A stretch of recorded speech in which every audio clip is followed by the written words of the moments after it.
You're listening to a download from the outdoorstation.co.uk. Number 484. Hello and welcome back to the Outdoor Station. We've just got back from the recent UK Outdoor Trade Show, OTS, in Manchester, where all the makers and shakers of the outdoor industry gather to dodge and weave, and the retailers and press like us use several miles of shoe leather, walking from stand to stand, making contacts and swapping business cards for brochures, which put whatever bag we take to the test. It was reassuring to see that pretty much all the brands were involved in environmental campaigns in some form or other, making changes in manufacturing processes and assessing their environmental footprints. After all outdoor users need to be part educators when it comes to considering the impact we're making in every aspect of the outdoors, and this should come from the top down. So the more brands that fly the green flag, the better. Starting on the topic of recycling, I first met with James Duck, the marketing manager for GP Batteries, who are the largest manufacturer of rechargeable batteries in the world. Now, when you consider the amount of battery power we are all individually responsible for each year, and that includes power bricks and mobile tech, what you're about to hear may astound you. Everyone in the world is a battery user. If you've got a TV, remote control, for the outdoor industry it's much more about head torches and the general products that you need to enjoy your lifestyle. Even your mobile now has a battery in it that you need to recharge on a daily basis, otherwise you lose access to your contacts or your social media or whatever it is. So batteries are very much a vital part of society. Currently batteries are manufactured all over the world. They're imported to the UK for retailers to be able to sell on or to be put with products. But currently there is no recycling facility for batteries in the UK. About almost all of a battery can be recycled, but it then has to be exported out of the UK to then be broken down. So can I just clarify that? There is nobody manufacturing batteries in the UK and there's nobody recycling batteries in the UK? That's correct, yeah. Okay. So the problem you've then got is there's 600 million batteries being thrown away in the UK every year. Globally, 15 billion batteries are bought every year.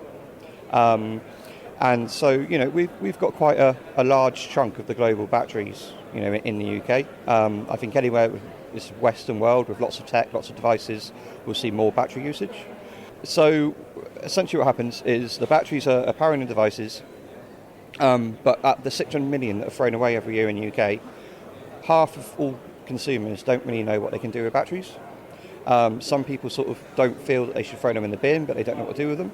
There's about 180 million in drawers in UK homes because people generally put them in an ice cream container, and then when their batteries die, they go to their drawer with their batteries in, and then they're trying to find a battery that's got charge, and they're finding ones that don't have charge, and it becomes quite a pain point, I guess. And the only time a consumer will care about a battery is when that battery's died. Batteries are designed to be put in another product and almost be hidden. But when that battery dies, suddenly they become really important, specifically if football's on and it's a Saturday afternoon and you're watching TV. But, it's really a case of saying, well, how can we educate consumers to understand their battery usage and then educate them to understand what they need to do when their battery dies? That they should go for recycling, they shouldn't go in the bin because they end up in landfill.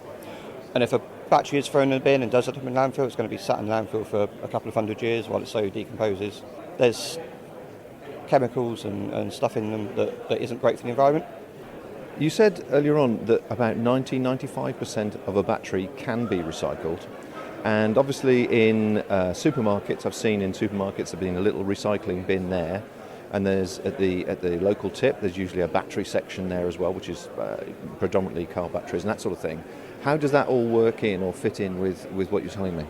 So essentially what happens is any retailer that sells batteries, whether it's a supermarket, whether it's Superdrug, co-op, anyone like that, they have to, if they sell over a certain number of batteries or a certain weight of batteries every year, they have to offer consumers the ability to take their batteries back to that place. That's a legal requirement? It is a legal requirement, yeah. If you sell over a certain weight of batteries every year, you have to offer the facility to be able to take batteries back and send them for recycling. This is why you find the little battery bins in supermarkets and other shops. I think the problem is generally is it's a hassle for retailers. Retailers want to be selling products. The last thing they want to do is worry about that bin of batteries that they have to keep sending back every time it's full up. So sometimes they're not in a prominent area, and maybe tucked away in a corner somewhere. Sometimes you have to actually go and ask where their battery bin is. And more councils are starting to be able to offer battery recycling at curbside, but it's not easy. It's great if they do offer that. Otherwise, you actually have to go out of your way to recycle your batteries, which is obviously, it is a pain. Obviously, we're in the centre of the outdoor industry here. What's the uptake been for the independents in the outdoors generally? Yeah, so when we launched a campaign last year to encourage everyone to reduce their footprint by converting to rechargeable batteries, it was well received by the outdoor industry. The OIA supported it. They wanted the outdoor industry as a whole to say, how can we have lesser impact on the environment? Everyone who loves the outdoors cares about the environment, so you should be looking for ways to reduce your footprint. And one of those ways is easy to change to rechargeable batteries. If you've got a family with children and children's toys, it's likely that you could be using 100 batteries a year. There's rechargeable batteries that can be charged up to 1,500 times. So every one of those rechargeable batteries you're using, that's 1,500 single-use batteries that don't need to be used, recycled or thrown away. So what we've had from independents is a great response of people that are making personal decisions to be more environmentally friendly and to sell products in their stores which are better for the environment. And that's been really reassuring to us that they want to get behind the campaign and want to make a positive impact. Obviously, an initial purchase of a standard alkaline battery is cheaper or less expensive, shall we say, than a recycled one. So how many times do you need to recycle a battery for it to compare financially with the initial investment of a more expensive single-use brand? Yeah, so battery, as with any products, specifically consumer electronics, battery quality varies massively.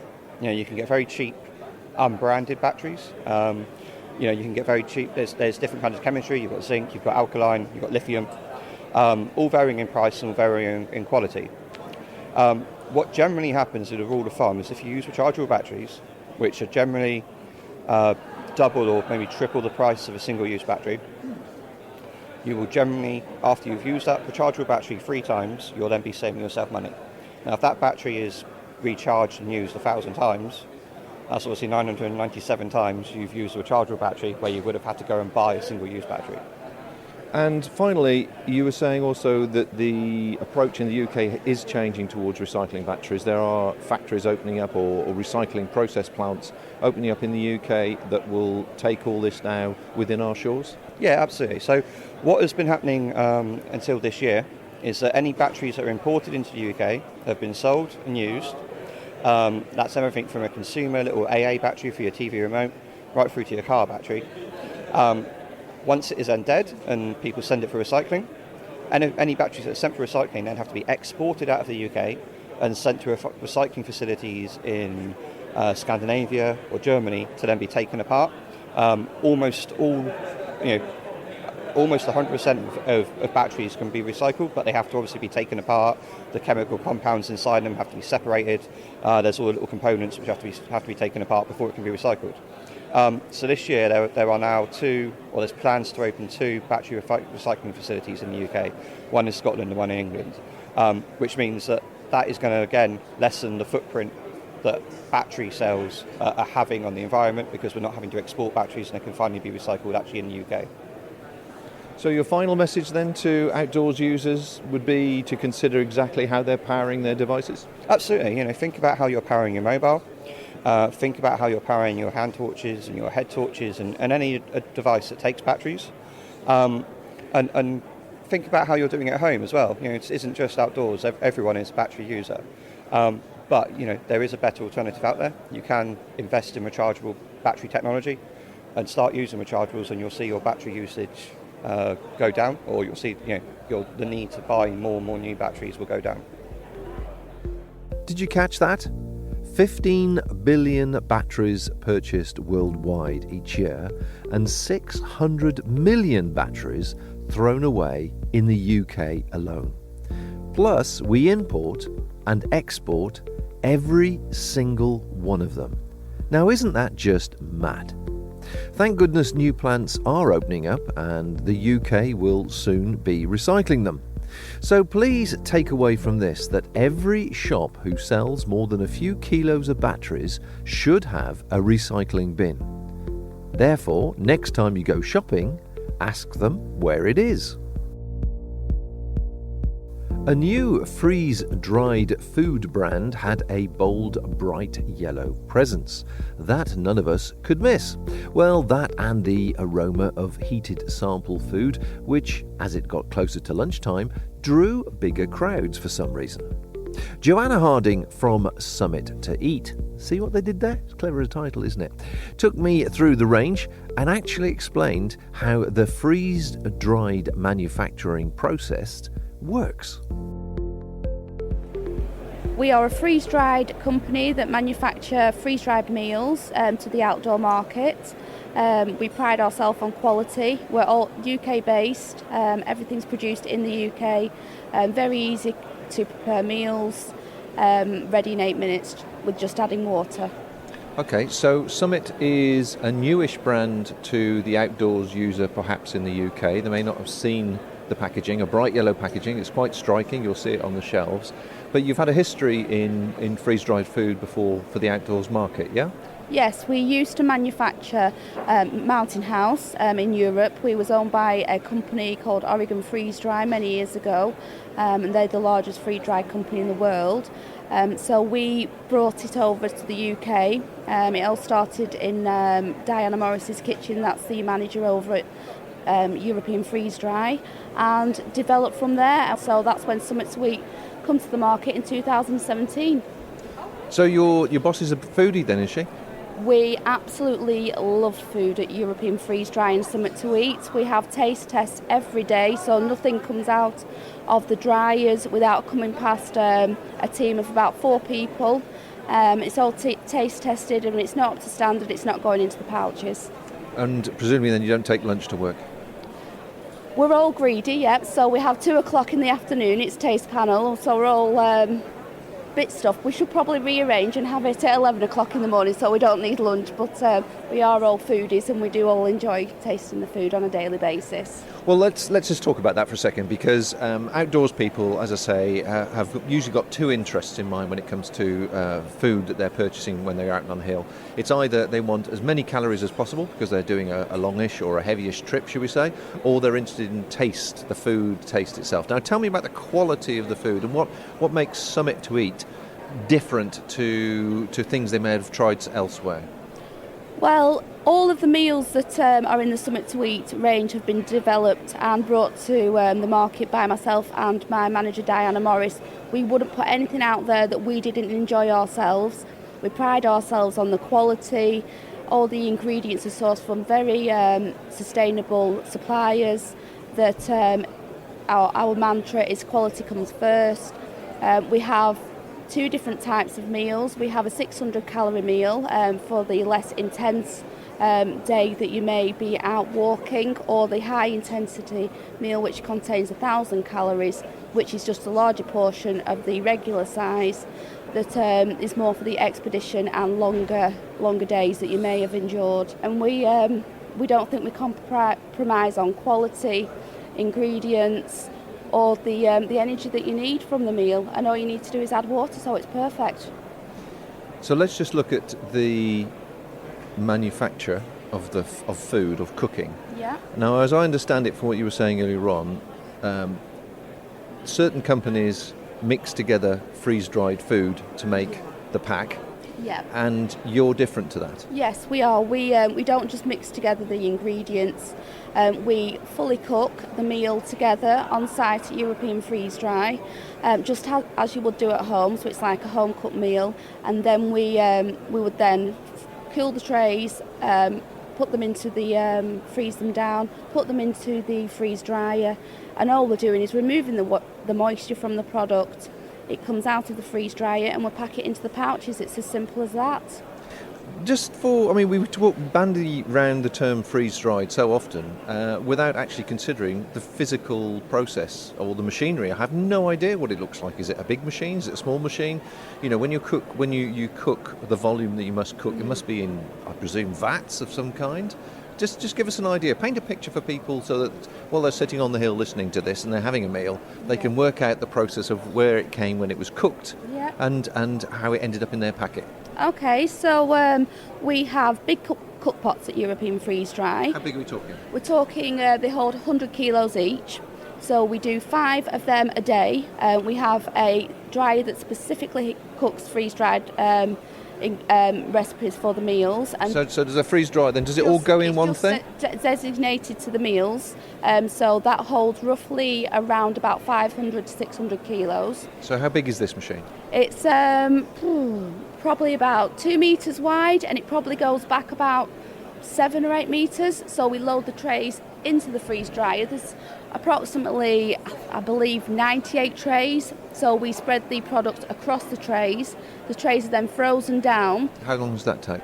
That takes roughly about 6 hours.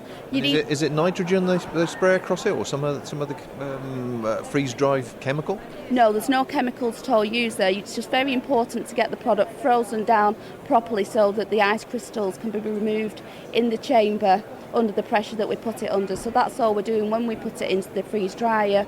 We take it down to a certain temperature where the moisture can't exist, and the ice crystals then evaporate from the product and they're sucked onto an ice condenser. And then after a certain period of time, once we've done that over a gentle process, the product comes out of the dryer.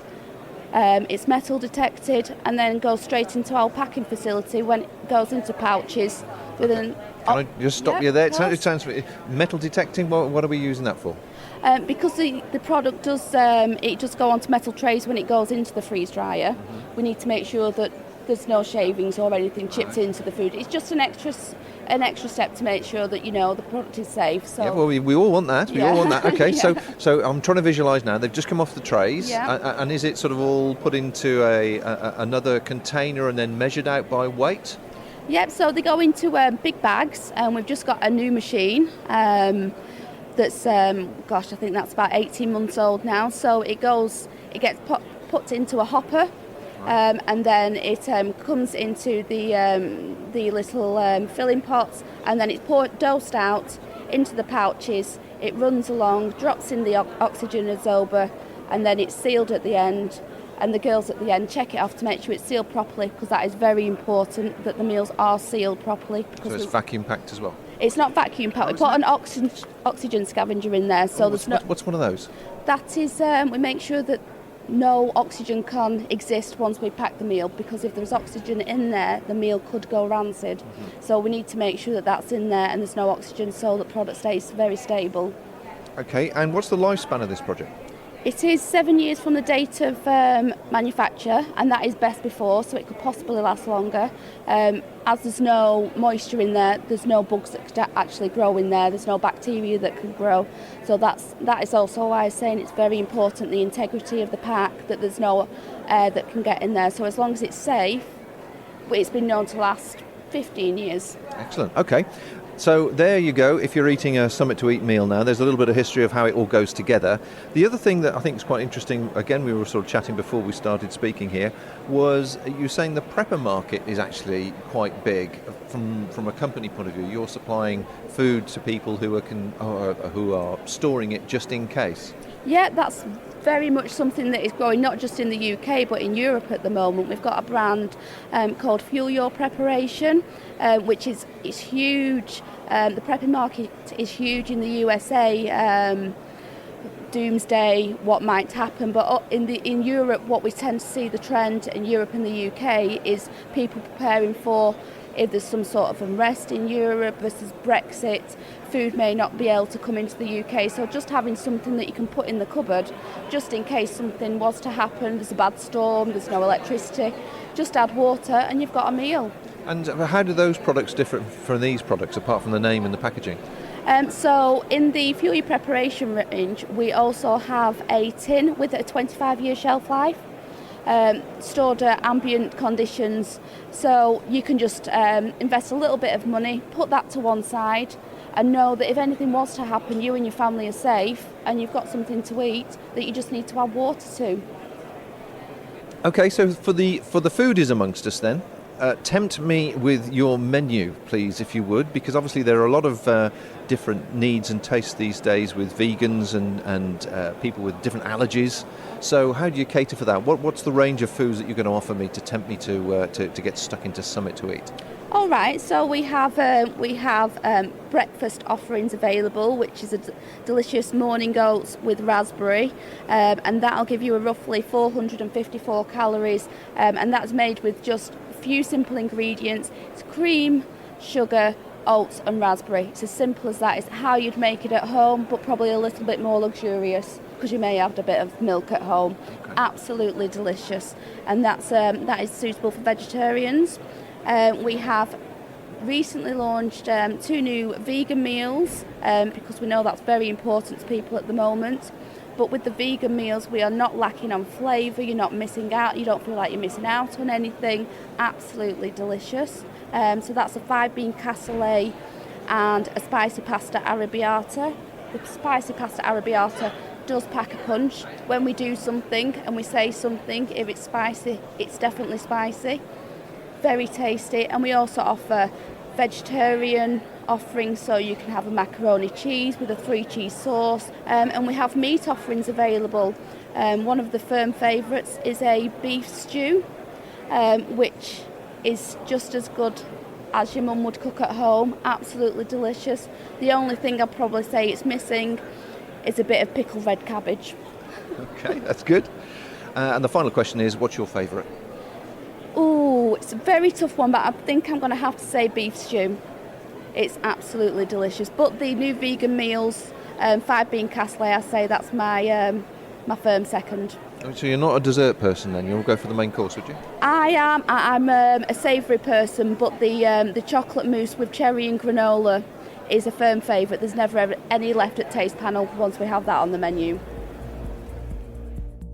There's a link in the show notes to a video by Summit to Eat, which shows how it all gets from the pot to the bag, plus various other videos where many other outdoors users do a taste test, so you can get a fairly wide opinion.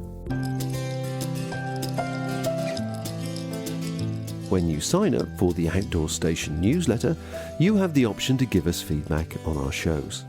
You also have the opportunity to suggest people of interest you would like to hear more about. You can also suggest UK campsites which you feel may be unique, and cottage manufacturers who would appreciate a little exposure to a wider audience. The Outdoor Station. Sharing the passion, appreciation and understanding for the outdoors world. Finally, we move on to mountain rescue for England and Wales. Let's face it, all outdoors people would hate to need to call them out. However, if you do need to, isn't it reassuring to know they're there? Some of this information is for overseas listeners who may be confused or concerned about the financial implications of an emergency call-out. Julian Warden is the Assistant Secretary. Mountain Rescue England and Wales covers the mountainous and remote areas of England and Wales. Okay, and how's it broken down? Country's broken down into regions, and there's a number of teams that operate within that region.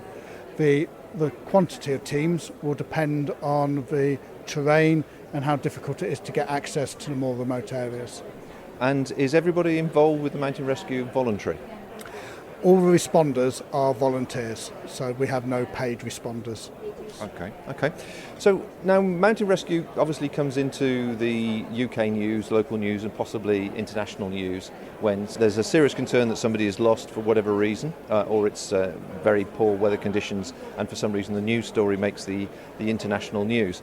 And I think a lot of people are probably confused on the financial implications should they go out into the hills and require assistance. So let's just start with the practicalities. If somebody seeks help, first of all, how do they seek help from mountain rescue? and are there any cost implications to them for doing so? To get help from Mountain Rescue in England and Wales, you dial 999, ask for the police, and then ask for Mountain Rescue. A Mountain Rescue is called out via the police, who are responsible for search and rescue. There's no financial implications for use of our service at all. Mountain Rescue in the UK and Wales and Scotland is completely free. Now, taking that into account, the guys that are part of your teams go out have all been trained. There is a considerable amount of investment in training. So tell me what a member normally goes through. Presumably they can't just walk off the street and go, I want to be one of the team. No, not at all. So the membership process will vary slightly from team to team. For my team, you will apply, you'll be interviewed. If we feel that you'll be useful to us and have something to contribute, and you still feel you want to be a part of the team, then you'll be a probationer. Then you'll go for a minimum of 9 months training, and if you meet the acquired capabilities in a number of areas, then you become a team member.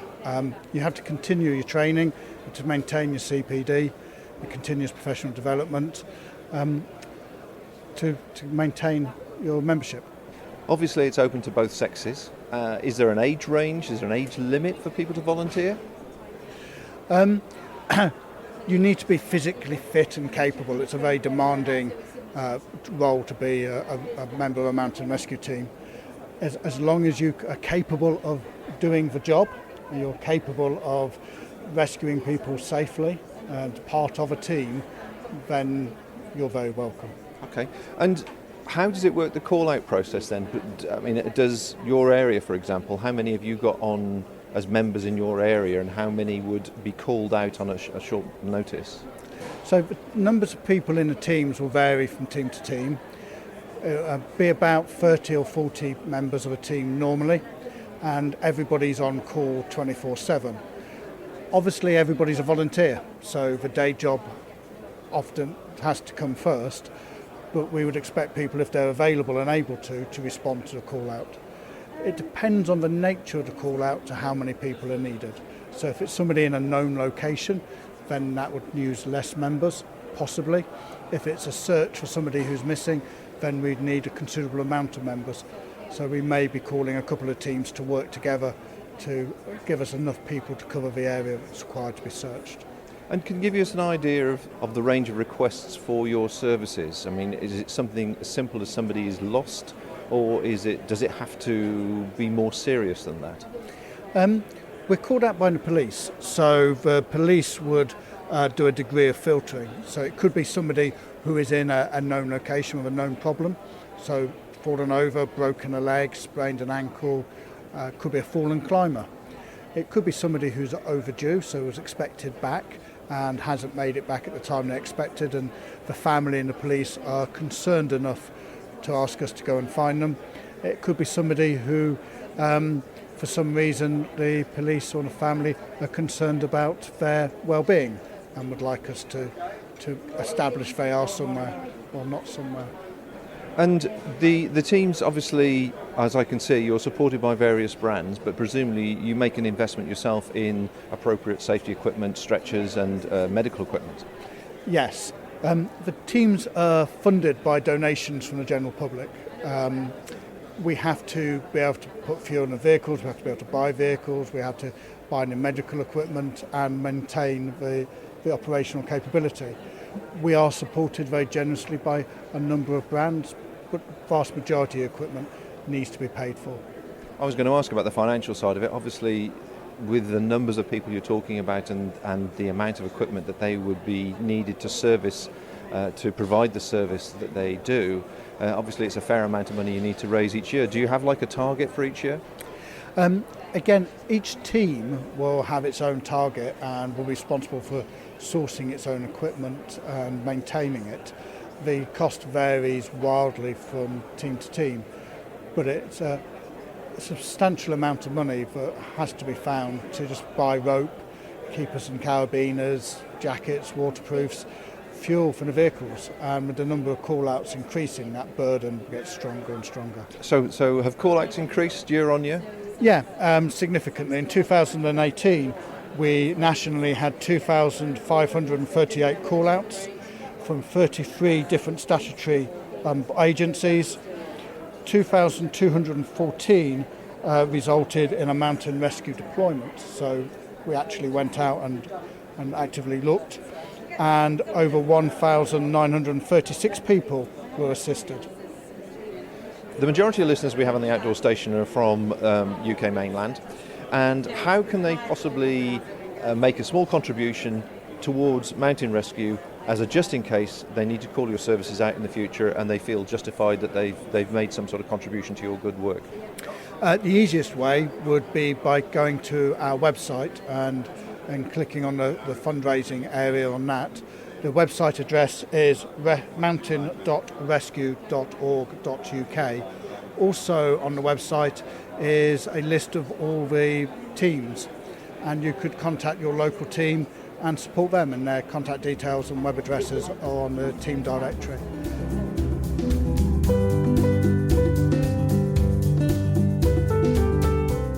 Supporting the mountain rescue, either financially or joining the team, is always appreciated. Just remember, they are wholly funded by donations, so you know it makes sense to help when you can. Thanks to everyone who took part in this podcast. All the links and images can be found over on the show notes, of course, over on theoutdoorstation.co.uk. The show was good for us in many ways, and I hope you will be seeing and hearing the changes over the next few months, both here and on YouTube. So make sure you subscribe to us somewhere, either in the newsletter on the Outdoor Station website, on YouTube itself, or any of the various outdoor feeds or digital radio. Well, the details for everything is, of course, over on the website, theoutdoorstation.co.uk. So until next time, folks, take care out there, and bye for now.